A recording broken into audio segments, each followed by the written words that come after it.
The prospect of being the best person in the entire world in your favorite sport seems like a far-fetched pipe dream for most of us. But for the 800 watercross competitors converging on Lake Havasu for the Skat-Trak World Championships, that dream is all they live for. For me, it is just, the biggest race of my life, especially coming from another country. It's the best of the world are going to be here. The people with the fastest boats are going to be out there, and all around, it's just a great event.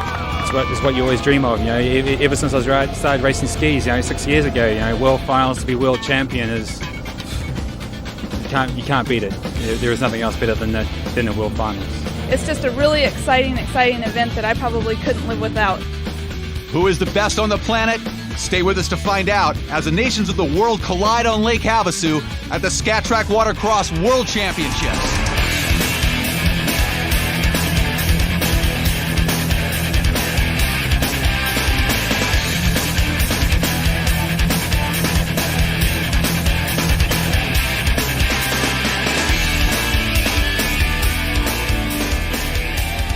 It's an American tradition that is now 2 decades running, and it's bigger and better than ever.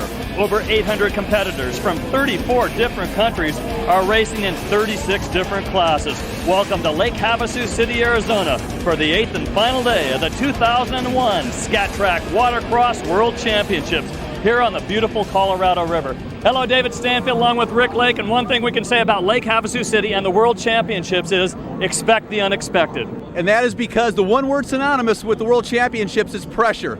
Unlike a long series, the National Championship and 8-race tour, this event comes down to 1 day of racing, 2 motos, combined points for a world title. Let's talk about our hero, the man that has done it all, and he's back again, Jeff Jacobs, the defending world champion in pro ski. There's no question that Lake Havasu is Jeff Jacobs' house. Jacobs comes into the event with 9 world championships under his belt. Jacobs knows to win a world championship, you have to do well in 2 motos. Let's look back at moto number 1. And one thing we learned, Jeff Jacobs was on his game. No question about Jacobs looked really good in Moto 1. Right here, a leg drag. Very unusual for Jacobs. Very, very smooth style, but by no means did Jacobs dominate in Moto 1. Equally as intense was Dustin John Matzouris, the 20-year-old out of South Africa, aboard the Kawasaki SXI Pro. He was charging. Matzouris on the gas, on the Cowie, gets around Jacobs into second place, but as a young upstart out of Belgium, Renaud Urbain on the Yamaha Superjet that took the early lead. Urbain led 9 laps, but problems over the log jump took him out.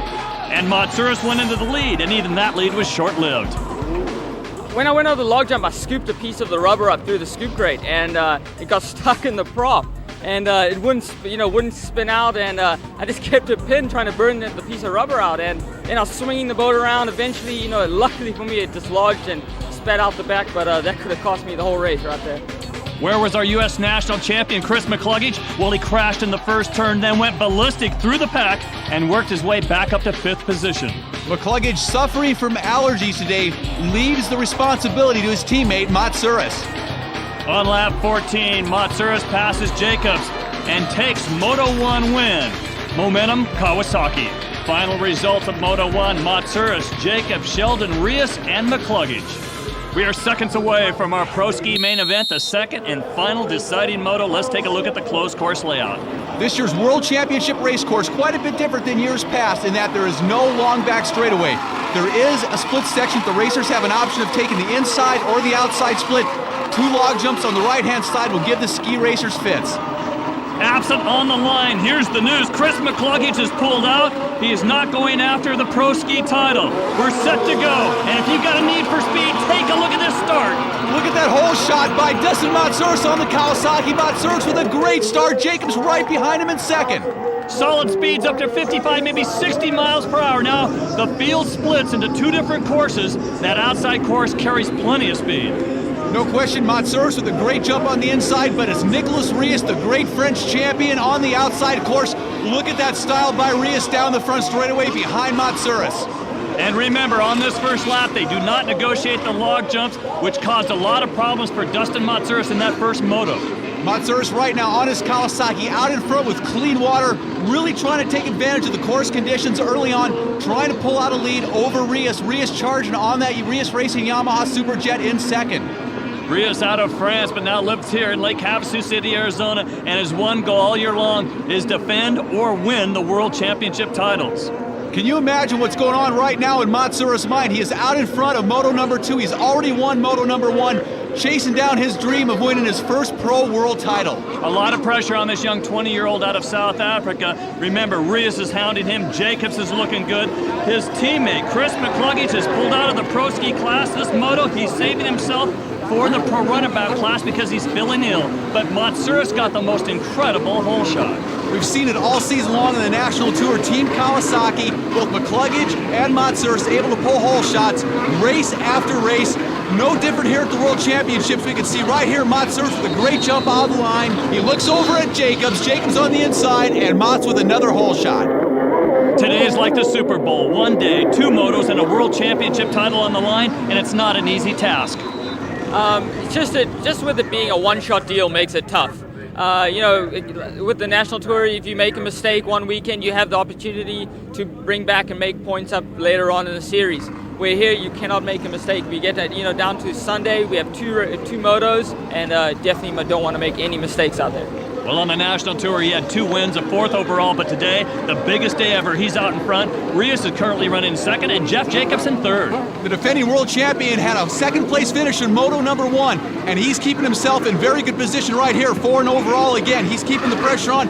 Here comes Urbain, the young Belgian, the 18-year-old, who's looked so good, and Urbain takes a shot over that log jump. Very difficult riding conditions right now on the race course. And 77, Steven Dauliach, the great French rider who really emerged this year on the National Tour, is riding a very good race today. Dauliach looking strong, currently running in 5th. Our top 4 is Matzouris, Rius, Jacobs, and Urbain. The 2001 Skat-Trak Watercross World Championship from Lake Havasu City, Arizona continues. Stay with us. Welcome back to the 2001 Skat-Trak Watercross World Championships. Earlier today, the women took to the water in the Pro-Am women's ski class with local Lake Havasu resident Tera Laho on a mission to regain the title of Pro-Am women's ski world champion. Last year, fellow Lake Havasu local Alia Jones rocked the lake with a stunning upset for the world title. Well, it meant a lot, and basically it meant so much to me because Tera is so fast. She is a wonderful person, and she's been competing for years and years and years.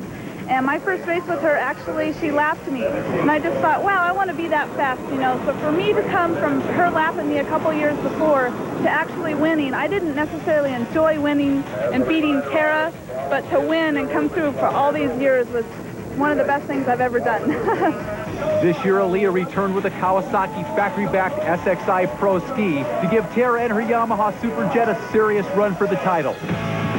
Moto 1 was a thriller, with both Tera and Alia ailing from less than ideal starts. Havasu's Niky Gourdreau nailed a hole shot. Tera systematically dissected the field, finally taking the lead on lap 5 and the win. Alia sliced her way to 2nd. She would have to win Moto 2 to defend her title. But Moto 2 was all Laho, with a perfect wire-to-wire race, sealing the Terrorizer 7th World Championship title. Yeah, my Yamaha was flying. And what can I say? I put a really good package together. My mechanics, all my family, all my sponsors, Factory Pipe, Skat-Trak, R&D had a lot to do with my handling package this season. I can't thank Bill Chapin enough, and to everybody that's gone out of their way to see me have the best shot at this World Championship as I could. And, I'm ecstatic, that's what I worked really, really hard for. Tera's father holds up the sign and it says it all. Fastest chick in the world. 7-time national, 7-time world champion Tera Laho. Back to racing action. Pro Moto number 2. Pro ski action with Nicolas Rius out in front. Nicolas took over the lead from Dustin Matzouris and has never looked back. He's doing a great job out in front. Jeff Jacobs in 2nd place, however, and Jacobs right now with the 2nd place for Moto number 1 will give him the world title if things stay as they are. For Nicolas Rius, right now you can hear the whistle, the white flag's coming out, 1 lap to go. He's not looking back. He's thinking he can win this and possibly the World Championship. For Jeff Jacobs, there's no pit boards along the side. He's had to do the math in his head. He knows if he can maintain this position in 2nd, he can win the overall world title. Jeff Jacobs knows all about the pressure of racing. He's been there and done that. Oh yeah, this event is where all the pressure is. The Nationals, there's a lot of pressure come Sunday morning when you got to get out there and race, but for an entire year, an entire world championship to come down to one event for a Saturday and Sunday, that can exhaust somebody mentally more than anything. And it's up to the rider to be mentally and physically prepared. But I think that's why I do so well out here. It's just such a mental game, and I love it. I love the mental aspects of this sport. Jeff Jacobs must be loving this day right now, because in his head he knows he is the world champion if he can maintain a second position. Meanwhile, out front, it's Nicolas Rius. Rius with a great ride here in Moto number 2. A 4th place finish in Moto number 1. The combined score will give him a 2nd overall for the day in Pro Ski. A great way to end the season for Nicolas with this win against the best competition in the world. Great job for Nicolas Rius. But for Jeff Jacobs, a 2nd place finish in Moto number 2, a 2nd place finish in Moto 1. Overall, a world championship for Jacobs. In the history of the world championships, there's been 20 of them. There's been 20 world titles in Pro Ski. Jacobs has won 10 of them. For Nicolas Rius, a 4th in the first Moto, and a Moto 2 battle, 1st place finish, nets him 2nd overall. But the World Championship award goes to Jeff Jacobs out of San Diego, California. We'll be right back to speak with him. Stay with us.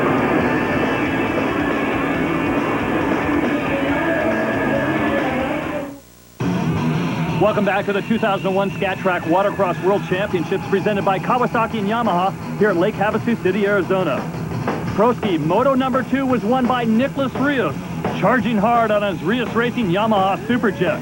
For Dustin Matzouris, he won the first Moto and was leading the 2nd Moto, but during lap number 5, his intake was clogged by a piece of rubber from the log jump, and he ended up an 18th in Moto number 2. What a disappointment for Team Kawasaki, and a solid Moto win for Nicolas Rius. Final result of that Moto shows Rius, Jacobs, Dauliach, Sheldon, and Windsor the top 5. Now let's go down to Rick Lake. Nicolas, you came back in Moto 2 and rode a great race for the win.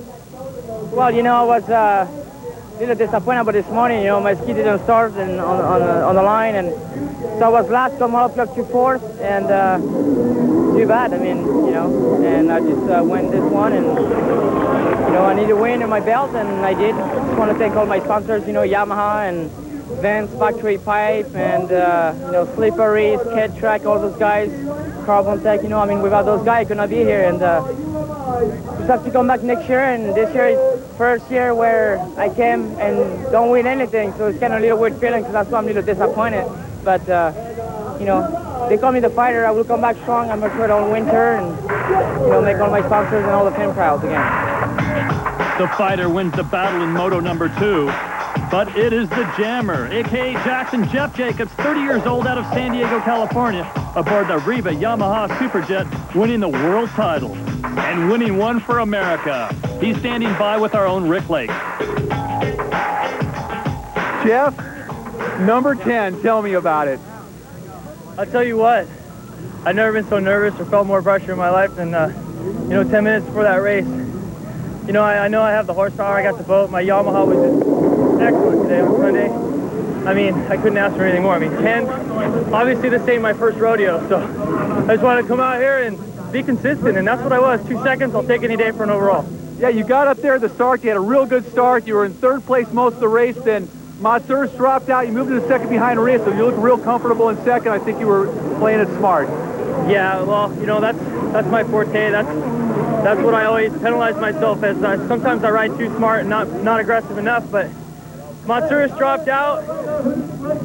Rius was in front of me. Rius was setting an awesome pace. You know, both of our Yamahas were flying out there, and that's all it took, man. Rough water, these things were excelling, and I just want to thank everybody who stood behind me. Yesterday we talked about your first championship many years ago. How's number 10 feel? It's awesome. These things get so much sweeter because the older I get, the more I appreciate these things, the more I appreciate the sponsors and the people behind me. Back then, I was just a skinny little kid trying to go out there and prove a point. Now, I'm not so much proving a point. I just want to go out there and do the best I can. Congratulations, brilliant ride. Thank you, sir. Hope to be here again next year, man. Woo! Now in its 20th year, the Skat-Trak World Championships is much more than racing. This year, the Havasu Poker Run was brought back by popular demand. Backed by Personal Watercraft Illustrated magazine, Proformance Pit, Kawasaki, Yamaha, Sea-Doo, and Polaris. Former freestyle champion Lloyd Verlew was the man in charge. The idea of the Poker Run is to give both spectators and racers a chance to enjoy each other's company in a fun atmosphere while taking in the incredible sights of Lake Havasu.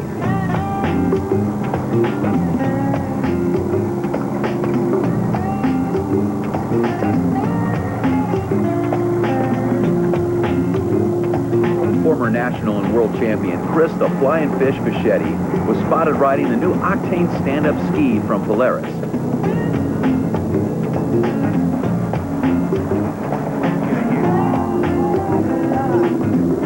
Upon return to Rotary Beach, everyone had an opportunity to try out future offerings from the manufacturers. All participants that stopped at all checkpoints drew cards in hopes of a high hand. First prize was a new Sea-Doo watercraft. Juan Nara of Colombia drew a so-so high hand of 3 5s early on. Amazingly, it held for the win with some anxious moments in between. Oh, nothing. That's a good one. Oh, I can't win. I can't win. Yeah, boy. I had paralysis. No, that's what's your name? Danielle. That's it. Give me the ball. That's all right. Oh, boy. I can't believe it. I can't believe this. It's impossible. I never win nothing in my life. Another highly anticipated event is the Miss Factory Pipe 2001 swimsuit competition, with Factory Pipe putting up $1,000 in prizes.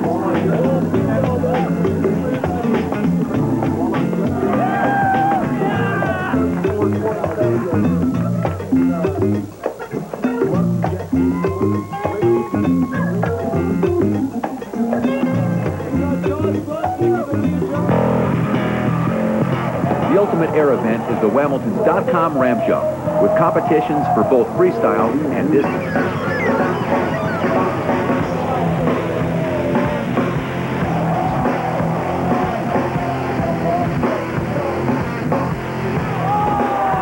The Skat-Trak World Championships is truly the center of the universe for personal watercraft. When we return, it's time for Pro Freestyle. Welcome back to the 2001 Skat-Trak Watercross World Championships. As we stated earlier, this is the place to expect the unexpected. Nowhere is this more true than in pro freestyle. Take Marc Sickerling, for example. Marc was an unknown quantity out of Germany that rocked the 1994 World Championships, prevailing over the established freestyle hierarchy of the day.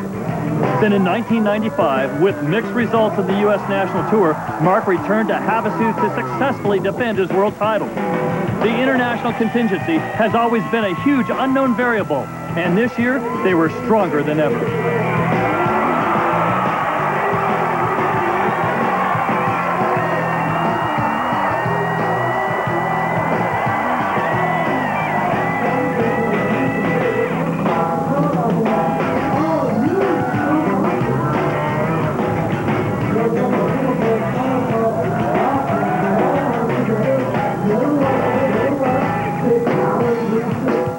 Marc Sickerling was perfectly aware that the freestyle routines that won him the world titles in the mid-90s wouldn't even put him on the podium today, as the performance level has risen significantly in the few years of his absence. But he had a plan. You know, there is, I would say, old and new school freestyle. And Eric Malone and Alexander Lenzi, they are doing a great job doing all these new school tricks. And I prepared myself a nice routine with the best old school tricks combined with the new stuff. And I think that's what it's all about, you know, to do nice new jumps but still having some nice submarines in your routine. Because submarines are great.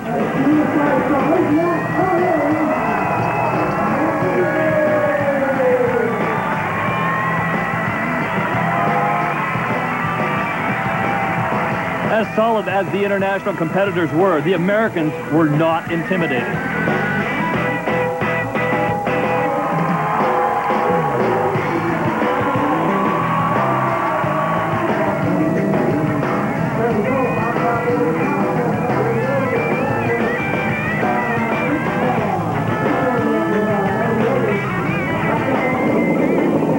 Three-time defending world champion Eric Malone led the charge for the Americans.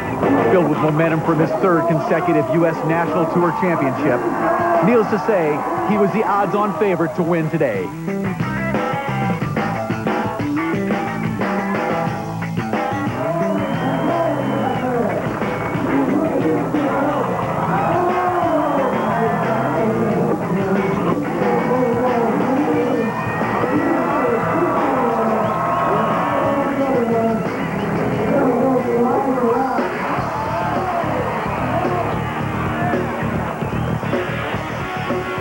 A minor mistake may relegate you from first to second. But losing your boat, however, is the kiss of death. I hit my around the world trick in shallow water and didn't get it the whole way around and hit bottom and kind of ricocheted back, so I didn't quite catch the boat. Lost the boat for 15, 20 seconds, but hey, it happens. You know, I've won 2 in a row. This would have been my 3rd and 4th overall world title, and you lose some, you win some, and it's probably better for the sport too to mix it up a bit. Mixing it up is exactly what Alexander Lenzi had in mind.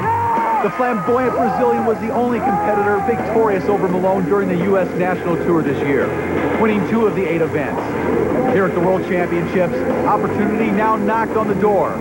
Lenzi pulled the trigger on both barrels and blew it wide open.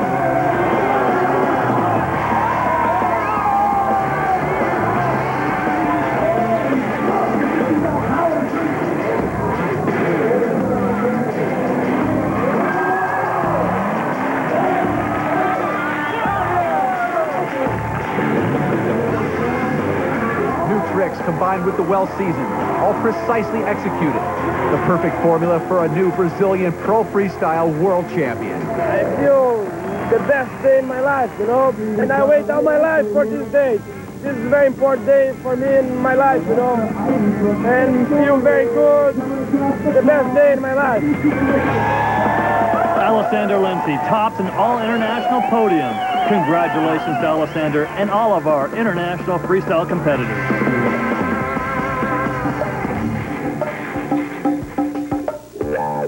Back in the Malone camp, you won't find any pity party. Actually, nailing a 3rd straight U.S. national championship can hardly be thought of as a poor season. For Malone, the plan is to press forward, straight ahead. Oh, definitely. This gives me a lot of motivation, too, in the wintertime to kind of just reflect off what happened here and learn from my mistakes and just push harder in the gym and train more mentally and try and make my personal watercraft world a little more perfect. To the average mortal, perfection may seem to be an unbelievably lofty goal. But for Eric Malone, it is the target set for every endeavor he enters into. Some say that the key to perfection is preparation and practice. Eric scores an A+ in both aspects. In fact, Eric's personal preparation for his 3 national and world titles began before he ever set foot on a ski.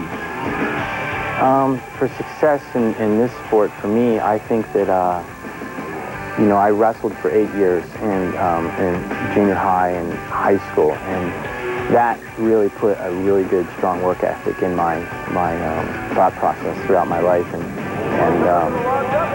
it's a one-on-one sport, just like freestyle is. When you're against other components, but your mind and body and your ski are together as one, and you're not really depending on anyone else to do the job. So that's a main factor too. Being as one with a 300-pound watercraft while inverted 12 feet above the water requires more than just sheer muscle. Technique is really the key. Definitely. I mean, when you're with a ski that heavy, you know, you can either fight it or you can you work with it. And I've learned to work with it. And I think this is true. I don't have hardly any calluses on my hands. So I think that if you fight the ski, you're always going to have calluses. If you learn how to work with the ski, you're not going to be forcing it, and it's going to be working with you. So definitely.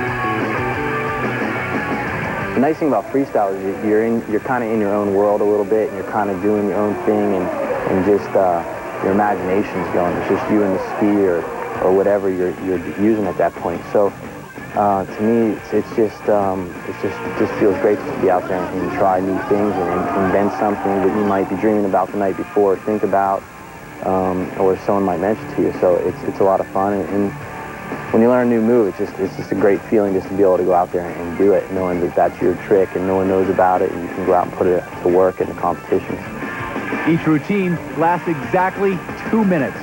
If you think about it, a pro freestyler's life is centered on 18 minutes a year, 16 during the 8 stops of the national tour, and 2 at the World Championships. Those precious few minutes a year can make or break a career. I look at those 2 minutes as kind of, I try, I can't say I always do, but I try to look at those 2 minutes as if I'm just going out and practicing. I don't try not to involve any more stress, make any more of a big deal than what it really is. Because all it is a sport that we're all having fun with. So, you know, just I think the main thing is coming out with new tricks and always kind of staying that one step ahead and being in better shape, it seems like, cardio-wise. But, you know, I'm just running on cruise control with my style and my personality and just doing the best I possibly can. I think as long as I do that, I'll be satisfied. The Pro Runabout 1200 Superstock coming up next as we continue with the 2001 Skat-Trak Watercross World Championships. Welcome back to Lake Havasu City, Arizona on the Colorado River for the 20th annual Skat-Trak Watercross World Championships. David Stamps along with Rick Lake. And Rick, the featured class, what everybody's been waiting for, the fastest class on the water with the best riders, Pro Runabout. Pro Runabout 1200, these boats are scary fast. Speeds over 80 miles an hour, high horsepower, extremely high G's in the corners. It's very hard to hold on to. And guess what? An international field is here, and they are upsetting a lot of the local hotshots. Yeah, Chris McClugage comes into the event today. The national champion really dominated on the national championship tour this year, but he has got his hands full. McClugage had his hands full with Jimmy Bossio of Italy. Bossio, with a mediocre start, had an incredible come-from-behind victory in Moto #1. Jimmy Bossio, the ex-motorcycle road race star on the Sea-Doo XP Limited, came from behind, past the entire field, including race favorite Chris McClugage to take the win. He was on the gas and excited the entire crowd. Jimmy Bossio, Alba, Italy, 9-time Italian national champion, looks over his shoulder and says, did I win? Am I #1? Yes, you are. In Moto #1, he passed everybody. And Bossio not only surprised the entire field, it looks like he surprised himself. Race favorite and new national champion Chris McClugage comes in second place, but the first moto was a disaster for the reigning world champion Nicolas Rius. An aftermarket carburetor linkage malfunction dropped him to 18th. So our top three finishers in Moto #1, Bossio, McClugage, and Matzouris, have their sights set on a world championship. Before we go racing, let's take a look at the closed course layout. It's slightly different than Pro Ski. Unlike Pro Ski, the Pro Runabouts do not go over the log jump, so they are eliminated from the course on the right-hand side, creating a very, very tight section of the race course. Chris McClugage on the line, our national 1200 champion, feeling under the weather, is rested up for this fun, all-decisive moto, and they're off. And look at that monster hole shot by Dustin Matzouris. He must have a lot of attitude after the problems he had in Pro Ski. He is charging out in front. On the outside of the split, take a look at those two tangle. That's Kane Cahill on the inside, and he collides slightly with Chris McClugage. He takes over the lead. High-speed action. McClugage and Cahill going after it, and Cahill on that Riva Yamaha GP 1200R rockets into the lead down the front straightaway. Kawasaki team behind him. There's Minoru Kanamori, another Kawasaki rider. He's dead in the water.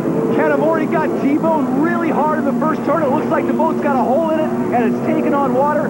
Out in front, Cahill, the New Zealand rider. He looked good on the national tour. Did not get any wins, but right now he's out in front and looking really strong on his Yamaha. Dustin Matzouris currently running in second spot. Matzouris, a heartbreak story in Pro Ski.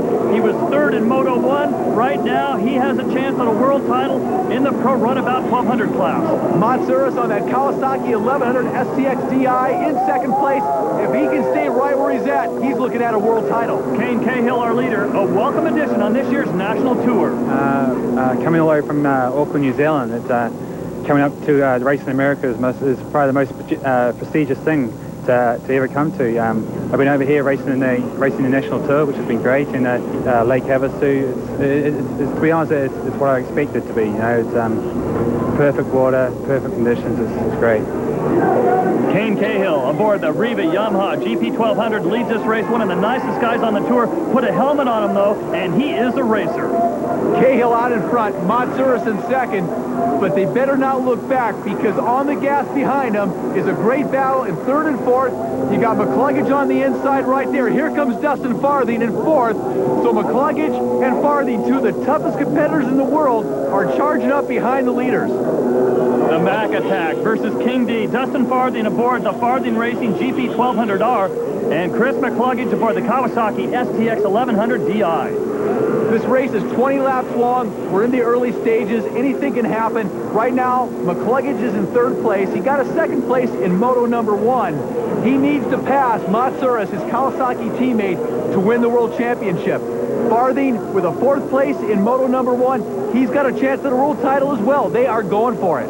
Farthing has to win this race. A lot of the guys are not worried about Cahill out there. Cahill, a 7th in Moto 1. Now he leads this race, so the battle really is for second right now. These riders are constantly doing math in their head, trying to figure out what they got to do to win a world title. For McClugage, it's very clear. Beat his Kawasaki teammate.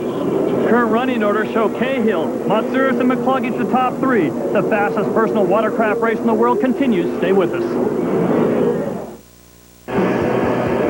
Welcome back to the 2001 Skat-Trak World Championships here at Lake Havasu City, Arizona, presented by Yamaha and Kawasaki. David Stanfield along with Rick Lake, and we are in the midst of a great battle for Runabout 1200 Superstock. Out in front came Cahill, the New Zealand rider, riding the race of his life. Dustin Matzouris currently running in second, followed by Chris McClugage. How about Jimmy Bosio? Jimmy dominated Moto number 1. Right now he's running in 6th, and it looks like he is happy with that position because he's not moving up or back. And right now, Nicolas Rius, our defending world champion, is going by Dustin Matzouris, but Nicolas is down a few laps. He's had a mechanical problem already in this moto. He's missed a couple buoys, so he's down a few laps way off the pace. An 18th in Moto 1 and currently running in, it looks like 17th place, 3 laps down, but he is on a mission to unlap himself. Yeah, he's trying to make up some time. Anything can happen. It's a long race, 20 laps, so Nicolas is a fighter. He's not going to give up. Quick onboard shot aboard Nicolas Rius's GP 1200R, Rius Racing, and right now he's pulling off course, and we're not sure what's going on for Nicolas Rius, our defending world champion. And Nicolas has pulled off the course again. What a horrible day for Nicolas. It shows just how difficult it is to win a world title. With a camera mounted on Rius's boat, we can actually see he misses that buoy. That means he goes down 1 lap. Unfortunately, he has missed 2 buoys, and he's down at least 2 laps. They say 3. Yeah, we can see him pulling off the course. He'll go back into the pits, very dejected, but knowing Nicolas, he'll come back stronger, and I certainly wouldn't want to be on the same course with him next race. Back to our front runners. There's Chris McClugage, currently running in 3rd position. He is the winningest racer on this year's national tour, taking home 2 titles. And for Chris, it's not all about racing. Barroom etiquette dictates that it's okay to brag as long as you have the spurs to back it up. If you've been a follower of pro watercross racing for some time, you've probably had countless opportunities to see and hear Chris McClugage both brag and show his spurs. Try to use the lappers to my advantage, but if they get in my way, I'm going to have to go over them or something. Went out that time, got a bad start, came from the middle of the pack on my Kawasaki 750 SXI and just pulled every other boat out there.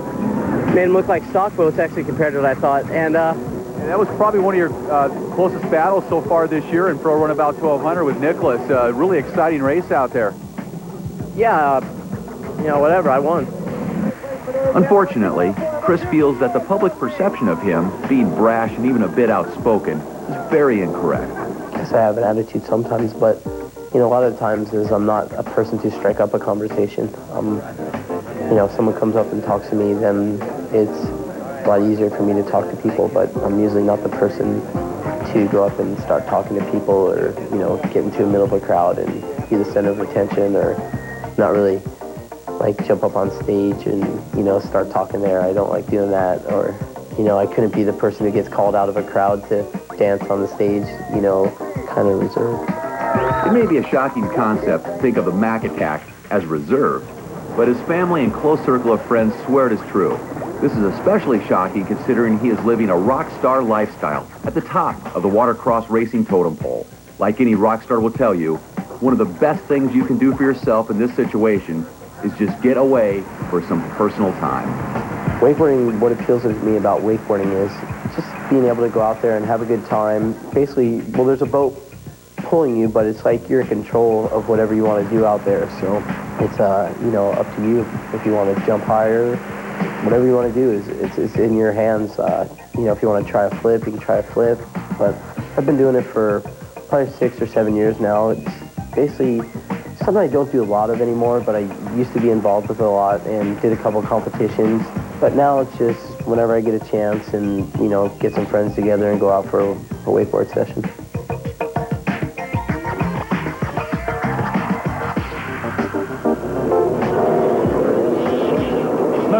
McClugage loves his wakeboarding, but he loves his World Championship titles more than ever. And he needs to pass Dustin John Matzouris into second position to take the title. Dustin John trying to chase down Kane Cahill.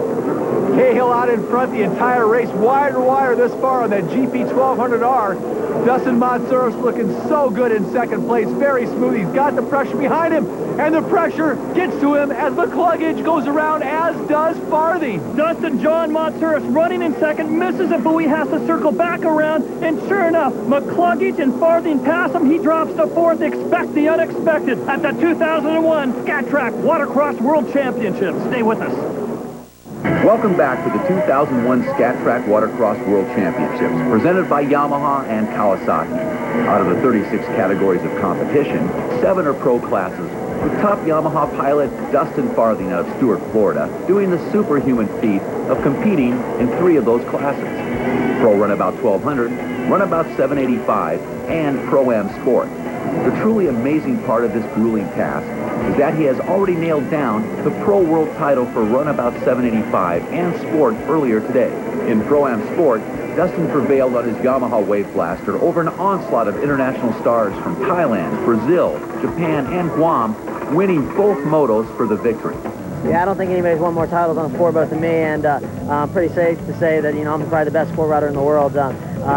Prove myself against everybody. I raced, as far as McClugage and Rius, the best in the world, and, all everywhere around, and I've won, more titles than anybody. On my World Championships, always, eluded me and stuff, and so this year, I always had win one moto and break the next. I have some problems. Won a lot of national championships, but this is my first world title. In Pro Runabout 785, Dustin and his GP 800 used the same formula of brute force and aggression to also win both motos for the title. Yeah, there's some good guys in that class, and, I rode good and, put it all together, and that's what counts today. Yamaha's got awesome boat, and we showed them that, Yamaha can win in the 785 class. Likewise, fellow Yamaha team rider Karim Paturel-Schacht from France also swept the Pro-Am Women's Runabout 1200 class with 1-1 moto wins on her Yamaha GP 1200R. Yeah, I love this boat. It's so nice. My team is great. My Pepsi Dixie Stampede Yamaha team is awesome. I have great people with me, so I'm really happy. The French champion waved the American flag in support of the U.S. in challenging times. Congratulations to Karim, Dustin, and the entire Yamaha racing effort. An estimated 36,000 people over the 8 days of racing have been a part of the 2001 Skat-Trak Watercross World Championships in a packed house here today at the Crazy Horse Campground here at Lake Havasu City, Arizona, watching Kane Cahill leading the Pro Runabout 1200 Superstock Finals, but it's far from over. In second place is Chris McClugage on board the Kawasaki. If McClugage maintains his position, he will be the Pro Runabout 1200 World Champion. Kane Cahill out in front had a 7th place finish in Moto number 1. That will not be enough to give him the overall title, although this moto will be a great win for Kane. McClugage, remember, though, came into today's event not feeling very well. In fact, he pulled out of the second moto in Pro Ski to save his energy for this race. And these race boats that these top pro riders are riding on are extremely fast, extremely hard to hang on to. In fact, we've seen McClugage earlier in the season, not feeling well, actually get ejected off the boat during the national tour. Our leader, Kane Cahill from New Zealand, he's not looking back. There is Chris McClugage. He's trying to hold on to second. Cahill looking for that white flag. It's coming out, and he's got it one more lap, and he wins moto number 2 of this World Championship. The running order, Cahill, McClugage, Farthing, and Matzouris. And the pressure right now all over McClugage. He's got to keep Farthing behind him. He doesn't want to let anybody by. He doesn't even want to think about Kane Cahill. He knows Cahill is not in the running for the title. The title is his. Stay where he's at. Don't worry about anything. Ride his race like he's done all day long, and he will be the world champion. We are coming to a close of the Pro Runabout 1200 Superstock World Championship Moto number 2. Kane Cahill from New Zealand has the lead, but it looks like Chris McClugage might capture yet another World Championship. We're looking for a checkered flag. This is it. And you got to celebrate Kane Cahill's win, Moto number 2, the ride of his life. It's a great moment for Cahill, but McClugage takes the World Championship, and he's got to be extremely pleased. A national title, Dave, and a world title to go with it. Congratulations to Cahill. Definitely the ride of the decade for him. And for Chris McClugage, coming in, the runner-up spot in Moto 1 and 2, takes the overall world title. And McClugage rode his race today. He was in second place. He wasn't worried about Kane Cahill. Kane took the second moto, no problem. McClugage had second position. That would give him the World Championship. He knew it. No worries there. And congratulations to Chris, Joe Heim, Darren Heddle, and the entire Kawasaki team for a great season. Well, the tough luck guys this weekend, Nicolas Rius, 19th overall in Pro Runabout. And for Dustin Matzouris, one missed buoy and the World Championship slips out of his hands. But the hero of the day, Chris McClugage, will be right back to speak with him. Welcome back to the 2001 Skat-Trak Watercross World Championships, brought to you by Yamaha and Kawasaki. The record books will show that in Moto number 2, Auckland, New Zealand's Kane Cahill rode an incredible race, winning over Chris McClugage, Dustin Farthing, Dustin Matzouris, and Chris Lawrence. The Pro Runabout 1200 Superstock Championship results has Chris McClugage with 2-2 moto scores, our overall world champion. He held off Farthing, Matzouris, Bosio, and Cahill. He's standing by with Rick Lake. Chris, I know the pressure was on Moto number 2. You weren't feeling well. How'd you pull it off? I don't know. I mean, realistically, to tell you the truth, I mean, I just didn't put on a good charge. I just sat on my Kawasaki STX DI and hoped that I wasn't going to get ejected from it. It thing's so fast, and I want to thank everybody on the team. This one's for Joe Heim. He worked so hard, and somebody told me, actually my trainer told me before I went out, he goes, true champions can pull it out of, when they really need to, and somehow I did it, and I just want to thank the Lord for getting me through this weekend. The New Zealand rider, Kane Cahill, was out in front of you the whole race. Were you even worried about him? Not really. I kind of was doing the math in my head. I did graduate high school, so I was able to figure out a couple things.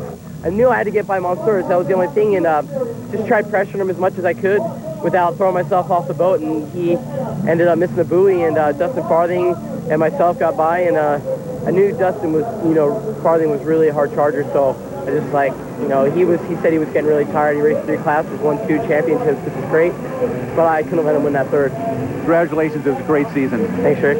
Yes, congratulations going out to Chris McClugage and all our world champions here at Lake Havasu City, Arizona, and a job well done by the sanctioning body, the IJSBA. And remember what we said at the beginning of the show? Expect the unexpected. And it was never more true than at this event. The 2001 Skat-Trak World Championships did not disappoint. For Rick Lake, I'm David Stanfield. See you next season.